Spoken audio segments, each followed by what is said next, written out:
Nobody in Tamarack Bay would have guessed that the skinny girl in the second-hand red toque, the one who pressed maple leaves into an old hymnal and talked to the river as though it might answer, was about to save the life of the boy whose family had, without ever meaning to, taken her mother's. She was 11 that winter, and her name was Wren Halloran, and the river was the Loon, which ran black and slow under the ice behind the shuttered end of the Whitlock mill. Her grandmother called her sweetheart in the mornings and child when she was worried, and Wren Eleanor Halloran on the rare occasions she was angry, which were rare because there was little enough in their small green house on Cooper Street to be angry about and a great deal to be tired about. And tiredness used up the same air that anger needed. The girl's mother, Ailsa, had died 2 winters before in the back bedroom that still smelled faintly of the lavender oil she'd rubbed into her wrists when the pain got loud. Ailsa had been 31.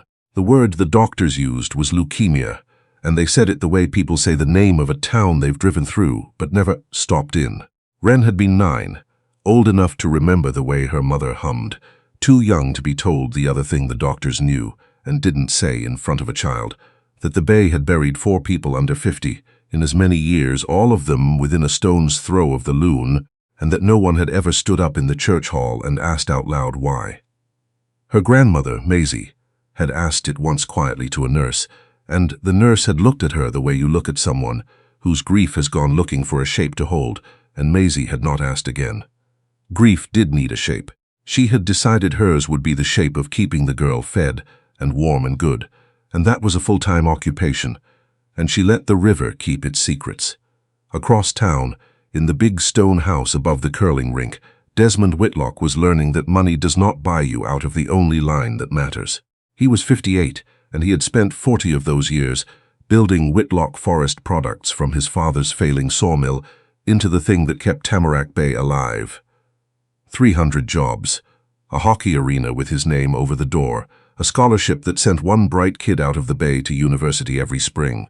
People in town said his name the way you say weather, a fact you organized your life around. He had a son, Lyndon, who ran the planing operation and never quite met his father's eye, and he'd had a wife, gone now 11 years, and he had 1 grandson. The grandson was August, Augie, who was 11, the same as the Halloran girl, though the 2 of them had never spoken and lived in versions of Tamarack Bay that did not overlap. Augie collected hockey cards and was afraid of the dark in a way he'd never admit, and called his grandfather Gramps, with the particular flat affection of a boy who has not yet learned to be embarrassed by love. And that November, Augie Whitlock had stopped being able to climb the stairs. It was leukemia, the same word in the same flat doctor's voice in a far better room. Desmond heard it standing up in the oncology wing of the Children's Hospital 4 hours south in the city, and he did not sit down because, if he sat down, it would be true, and a man who has spent his life being told yes does not easily learn the shape of a no that no check can move. The doctor, a calm woman named Priya Anwar, explained that Augie's particular illness had not answered the chemotherapy the way they'd hoped, and that the road forward ran through a stem cell transplant, and that a transplant needed a donor whose cells matched the boy's almost exactly. A tissue type, not a blood type, far rarer, a near impossible lock that only the right key would open. And if there's no match, Desmond said. Dr. Anwar did not flinch because flinching was a thing she had trained out of herself for the sake of the parents. Then we keep looking, she said, and we keep him as strong as we can while we do. Lyndon was not in the room. Lyndon had gone out into the parkade to be alone with it, and Desmond would later understand that this was the moment his son stopped being able to forgive him for being a man who fixed things, because here at last was a thing his father could not fix, and Lyndon could not bear to watch him try. They tested everyone. Lyndon was not a match. Desmond was not a match. The aunts and the cousins were swabbed and ruled out, 1 cotton stick at a time, and the international registries returned a polite electronic silence, and the weeks did the thing weeks do, which is pass whether you can afford them or not. It was the nurse, Tabitha, who suggested the drive. A community swab event. A Saturday at the curling rink, volunteers in toques running cotton swabs along the inside of strangers' cheeks, the off chance that somewhere in a town of 4,000 there was a person carrying unknowing the exact genetic key to a dying boy's lock. The odds were poor, Tabitha said so gently. But Desmond Whitlock had never in his life been told the odds were poor and simply accepted it. And so he did the only useful thing a powerful man could do with his helplessness. He paid for the rink, the kits, the courier, the lab fees, the radio ads, and he stood at the door himself in a flannel shirt, shaking hands, swabbing his own cheek first so that no one would feel above it. What he did not say, what he could not have said, because he did not yet know it, was that the lab he was paying to fly the kits to was the same kind of lab his board had once paid to make a report quietly disappear. Wren went to the drive because of the maple leaves. Her mother had a ritual the autumn before she died. The two of them would walk the bank of the Loon and choose the brightest leaves. Ailsa liked the ones that had gone the deep arterial red, the color she called the brave ones, and pressed them flat inside the pages of the old hymnal that had belonged to Ailsa's mother, so that even in February there would be October somewhere in the house. Wren had kept it up alone, and on the Saturday of the drive, walking home from the river with 3 brave leaves warming in her mitten, she passed the rink and saw the cardboard sign, "Help Save a Local Child," and a photo of a boy she didn't know, taped beside it, pale and grinning with a gap in his teeth. She did not understand most of what the sign meant. She understood the word save, and she understood, with the unguarded clarity of a child who has watched someone not be saved, that this was a thing she would have wanted for her mother and had not been able to give. She went in. She gave her name. A volunteer with kind eyes and cold hands ran the swab along the inside of her cheek and told her she was a brave one too, and Wren, who knew exactly what that phrase was worth, decided she liked the volunteer very much. Then she went home and forgot about it, because that is what 11-year-olds do, and because the furnace was making the bad noise again, and Maisie needed help with the towels they stuffed against the draft under the door. It was Dr. Anwar who called, 8 days later, and her voice on the phone had a quality Maisie hadn't heard from a doctor since before her daughter died. It had hope in it, and the doctor was trying not to let the hope get ahead of the facts. The Halloran girl was a match. Not a partial match, not a hopeful, with conditions match. A match so close, across a registry of millions, that Dr. Anwar said the word extraordinary twice and then apologized for repeating herself. There was no blood between the two children. They were strangers, sharing nothing but a town and a river, and, by some accident of the universe's bookkeeping, the precise architecture of their cells. The doctor would explain later and carefully that this made it rarer, not less, that finding your match in a stranger is the long shot inside the long shot, the needle's eye threaded by a thrown thread. What followed the doctors did not rush. This was the part Wren's grandmother would later wish more people understood, because she'd heard the whispers in the diner before she understood it herself. They're going to take pieces out of that poor child. She's too young. Who lets an 11-year-old do that? The truth was slower and gentler than the whispers. There was no scalpel waiting for Wren. The kind of donation Augie needed could be collected from the blood itself, with a small injection over several days to coax the cells out, and then a long quiet afternoon hooked to a machine that drew blood from one arm, sifted out what the boy needed, and returned the rest to the other. It would ache. It would tire her. It would not take anything from her that her body would not quietly make again within a month, and no one would let it happen on a child's say-so alone. There was a committee, an ethics board, 3 doctors, and a lawyer and a counselor who had no stake in the outcome, and their entire job was to be certain that Wren was not being pushed, bribed, frightened, or fooled. The counselor, a soft-spoken woman named Helene Sorensen, sat with Wren 3 separate times, with Maisie out of the room, and asked her in 12 different ways whether she understood that she could say no, that no one would be angry, that the boy was not hers to save. "But somebody has to," Wren said the 3rd time, picking at the cuff of her sweater. "My mum waited and waited, and nobody matched her, and I matched him." "That's," she frowned, looking for the grown-up word and not finding it, so she used her own. "That's not the kind of thing you're allowed to waste." Helen Sorensen wrote in her report that she had rarely met a child whose motives were so entirely her own, and that the donation, if it proceeded, would be the freest choice she had witnessed in years of doing this work. She underlined the word freest. Then she went home and sat in her car in her own driveway for a while before she could go inside. Maisie signed the consent with a hand that shook, and not from doubt. Through all of this, Desmond Whitlock did not know the donor's name. The rules forbade it. The registry kept donor and recipient apart, strangers held at a courteous distance, lest gratitude curdle into obligation or pressure. He knew only that a match had been found, here in the bay, against all the odds he'd refused to accept, and he wept in the city parkade where his son had wept weeks before, and the two men finally stood in the same grief. At the same time, on the phone, 4 hours apart, not knowing it was the closest they'd been in years. The donation went the way the doctors promised. Wren spent an afternoon in a reclining chair with a tube in each arm, and a stack of her mother's pressed leaves in her lap, because she'd insisted on bringing them, and a nurse taped a brave red one to the IV pole, so she'd have something good to look at. She watched her own blood leave and come back. She thought it didn't feel like much, to save a person. She'd expected it to feel enormous. It felt like a long, dull doctor's appointment with a sore hip at the end, and somehow that made it better, as though the universe had let her do the most important thing she would ever do and had charged her almost nothing for it. 4 hours south, the cells went into Ogie Whitlock's veins through a line in his chest, and the doctors called it an engraftment, and now they waited, and the boy's grandfather sat by the bed and watched a stranger's gift learn its way through his grandson's blood. Ogie turned the corner on a Tuesday. By Christmas he was eating. By February, when the brave leaves in the hymnal were the only October left in the Halloran house, he climbed the stairs of the big stone house, above the curling rink on his own 2 legs, slowly, his grandfather pretending not to watch and watching every step. It should have ended there.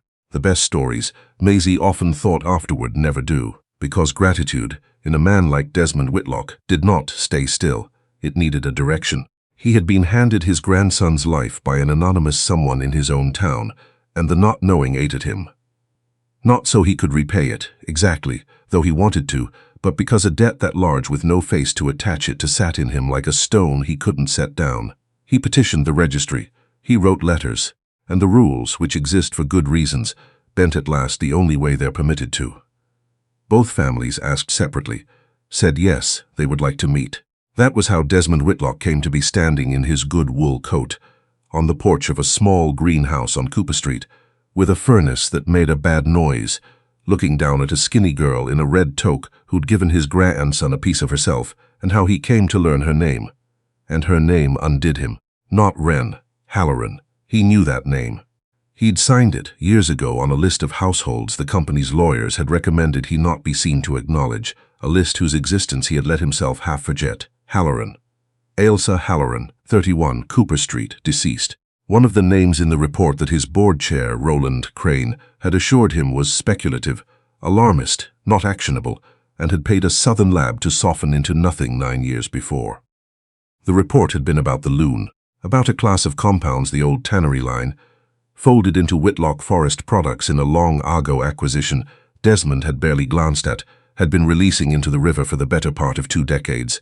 About a cluster, about the houses nearest the water, where the children played and the gardens grew, and the wells in the older part of town still drew from the shallow table the river fed. About 4 deaths under 50. About a 5th predicted, a name the report could not give because she was only 2 years old when it was written, walking the riverbank holding her mother's hand. Desmond stood on the porch and understood, all at once and far too late, that the child who had saved his grandson had been poisoned by his own river, that the same water had killed her mother and very nearly killed his Augie, that the harm he'd allowed to drift downstream had come, in the end, all the way back upstream to his own blood, and that the only reason his grandson was alive was that the girl it had orphaned had walked into a curling rink because of 3 red leaves and decided that saving people was not the kind of thing you're allowed to waste. He did not tell her any of this. You do not lay that on a child standing in her own doorway. He told her thank you, and his voice broke on it, and Maisie, watching his face, saw something there she recognized. The specific terror of a person who has just been handed the bill for a thing they spent years not looking at. And she invited him in for tea because that, too, was a shape grief could take, and because the kettle was already on. What Desmond did next is the part the town still argues about in the Birchwood diner, the part that earned him enemies he'd never had when he was merely rich. He went home and he opened the locked drawer in his father's old desk and he found the report. Roland Crane had wanted it burned. Desmond, some cowardly careful part of him, had only buried it, and he read all 40 pages by lamplight, and then he read them again. And in the morning he did not call his lawyers to ask how to make it go away. He called Dr. Anwar, and then he called a journalist, and then, last he called Roland Crane and told him what he meant to do. "You'll ruin us," Crane said, and there was real fear under the contempt, because Crane had signed things too. "You'll ruin the town. 300 jobs, Desmond. For a creek and a handful of old cases nobody can pin on us. You can't prove that water did anything." "I'm not trying to prove it didn't," Desmond said. "That's the difference between us. I spent 9 years paying clever men to tell me I might not be guilty. I'm done. I know whose grandmother is alone in a house on Cooper Street. I know whose mother isn't here." He was quiet a moment. "She saved my boy, Roland. And I let her grow up drinking it." This was the midpoint, though no one living it called it that, where the warm thing turned cold and the story showed its teeth. Because Roland Crane was not a man who lost gracefully, and he understood that a public reckoning needed a villain, and that the easiest way to survive being the villain was to find a different one. He could not attack a grieving grandmother or an 11-year-old who'd given her marrow to a dying child. The town would tar him for it. But he could complicate the picture. He could make people wonder.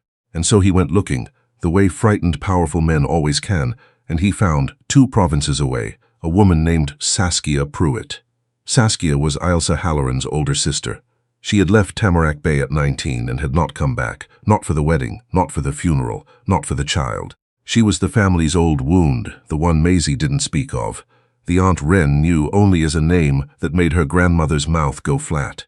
And when Roland Crane's lawyer found her and explains, in carefully neutral terms, that there was about to be a great deal of money and attention flowing toward a certain green house on Cooper Street, and that a blood relative might have concerns about how an elderly woman and a vulnerable child were being managed, Saskia Pruitt heard exactly what he meant her to hear. She came north on the bus. She filed papers.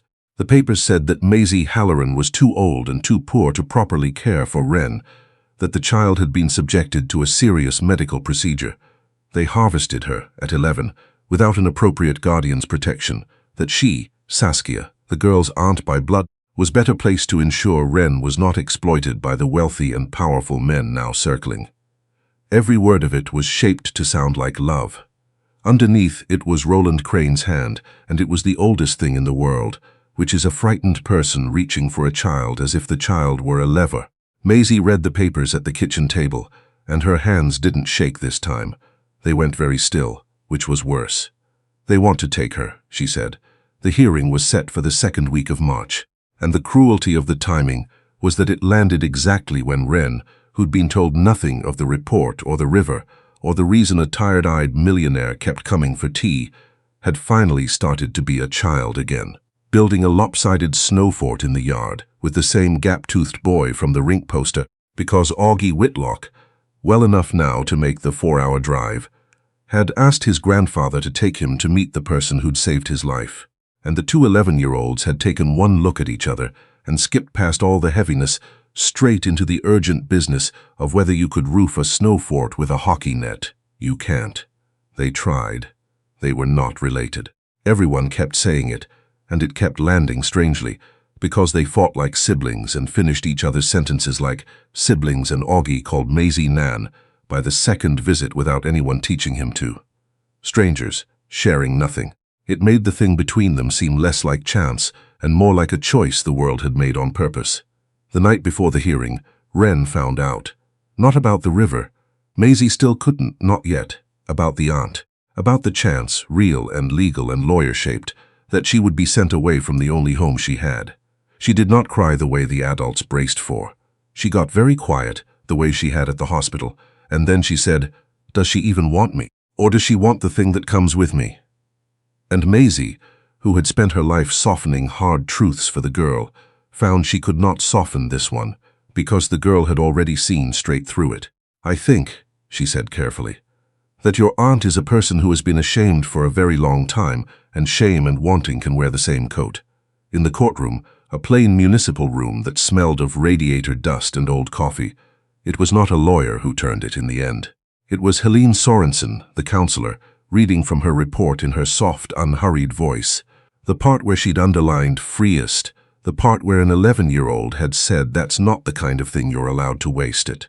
It was Dr. Anwar who had flown up at her own expense, explaining to the court precisely how protected, how informed, how unpushed the child had been, and how a girl raised to that kind of conscience had not been raised by accident. And it was Desmond Whitlock who stood up without being asked and told the room the whole of it. The report, the river, the years he'd looked away, the lab his board had paid, the name on the list he'd been advised not to acknowledge.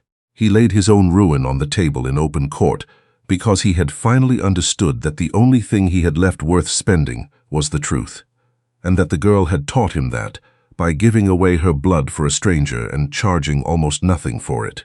Roland Crane's careful arrangement came apart the moment its architect was named aloud, and Saskia Pruitt, who had come north believing she was rescuing a child from rich men, who had not known she was a rich man's instrument until she watched Desmond Whitlock fall on his own sword, sat in the gallery and discovered that the thing she'd actually come all this way for was not the money and not the child, but the chance to stop being the woman who left. She withdrew her petition before the judge could rule.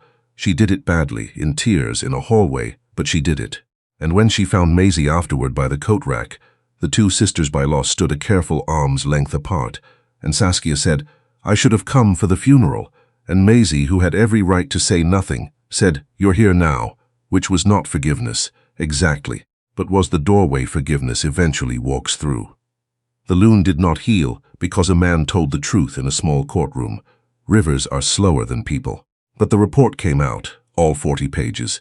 Into the light it had been denied for 9 years, and the province ordered the testing that should have been ordered a generation before, and the old tannery line was sealed and the cleanup began. The long, expensive, unglamorous work of pulling a poison back out of the ground one season at a time. It cost Desmond Whitlock most of what he'd spent his life building. Crane was gone, and so were the lawyers who'd advised the list, and the mill ran smaller and cleaner, and would for years be the kind of company that has to earn back a town's trust by the inch.